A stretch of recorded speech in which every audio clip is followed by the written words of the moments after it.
karena saya dikasih waktu juga ya.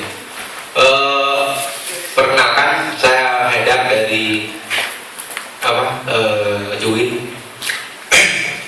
Pertama saya ingin menyampaikan di sini dalam perspektif demokrasi ya. Karena tadi banyak disinggung dari dua pembicara, khususnya dari FJAS dan DPRD DIY ini. Saya mati dari tadi malah kontra demokrasi gitu ya. Saya nanti analisis dari statement dan agenda-agenda dari kedua orang di depan saya ini. Saya sebenarnya bukan orang Papua, saya orang Madura. Tapi kemudian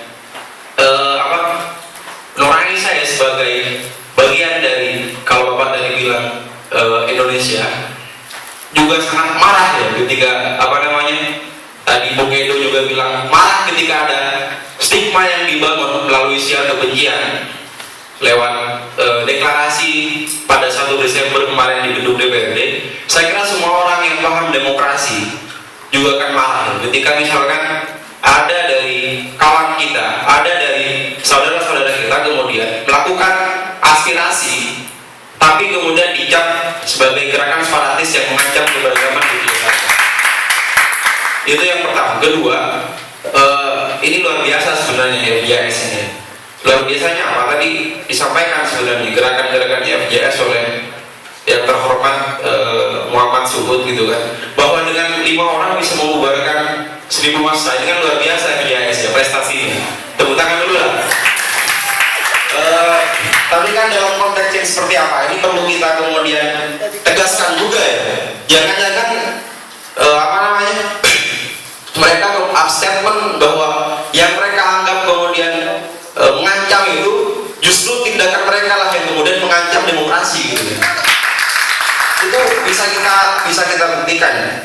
Pertama, kita analisis dari aksi mereka di 1 Desember, karena saya juga mengamati. Ini bukan berarti saya kemudian pro apakah kawan-kawan dari Papua merdeka apa enggak, tapi dalam konteks kemudian menyampaikan aspirasi, tindakan FJAS dan diterima bahkan disiarkan oleh DPRD DIY, ini sudah merupakan praktek pelanggaran HAM.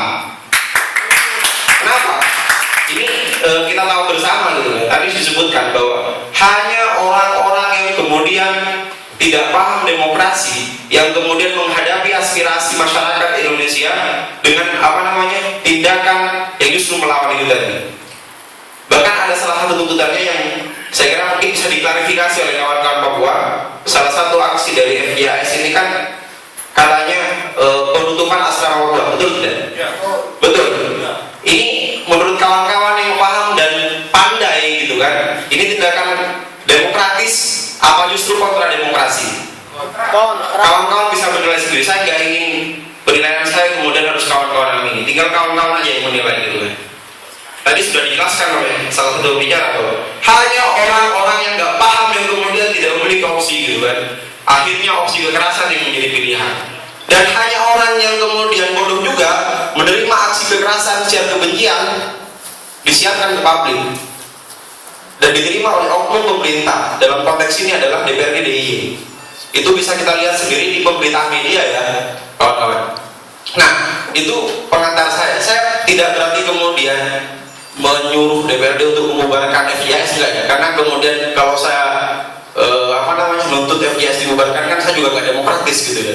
Tapi mari kita kemudian nilai kira-kira gerakan yang mana sebenarnya yang tidak demokratis. Apakah gerakan kawan-kawan Papua yang menyampaikan aspirasinya untuk menentukan nasib sendiri itulah yang tidak demokratis? Padahal secara konstitusional itu jelas diatur dalam pembukaan Undang-Undang 45 soal kebebasan menentukan nasib sendiri ya.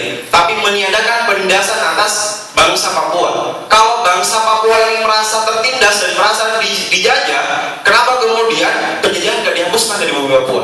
Dan kenapa kemudian hak aspirasi untuk menyampaikan pendapat dan hak politiknya orang Papua itu tidak dibiarkan gitu kan? Ini kan justru yang mengancam ini siapa jelas ya. Kawan-kawan di sini sudah bisa membaca. Nah itu yang kedua.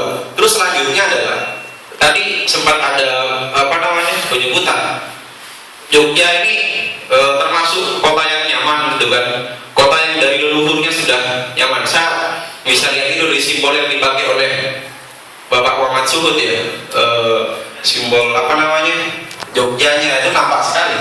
Tapi justru saya agak tergelitik ketika misalkan yang hari ini terjadi di Jogja, rutinitas masyarakatnya yang tergabung dalam milisi-milisi sipil ini justru malah represif terhadap apa namanya masyarakat yang menyampaikan aspirasinya, dan itu sudah demokratis, sudah diatur dalam undang-undang.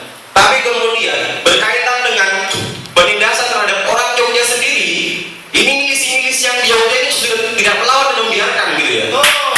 Contohnya apa? Contohnya berapa banyak orang yang dikorbankan gara-gara pembangunan hotel di Yogyakarta? Berapa orang? Berapa ribu liter air yang kemudian dikuras untuk kepentingan hotel, dan berapa banyak orang yang kemudian dikorbankan tidak mendapatkan air ketika musim kemarau di Yogyakarta? Lah, harusnya kalau misalkan FJAS dan DPRD DI ini memang demokratis dan menghargai aspirasi rakyat, orang-orang yang seperti itu yang harus dilawan gitu loh. Investor yang mencoba kemudian merampas hak sipilnya orang Jogja, itu yang harusnya dilawan oleh FJAS khususnya gitu kan. Makanya kemudian saya mengaspirasi sekali, saya sangat menghargai sekali gerakannya kawan-kawan dari FJAS ini. Dengan 5 orang katanya bisa membubarkan banyak aksi-aksi yang dianggap FJAS ini melanggar. Lah, kita kasih masukan, investor yang masuk ke Jogja itu melanggar hak dan merampas haknya orang di Jogja. Kenapa nggak diusir, Pak?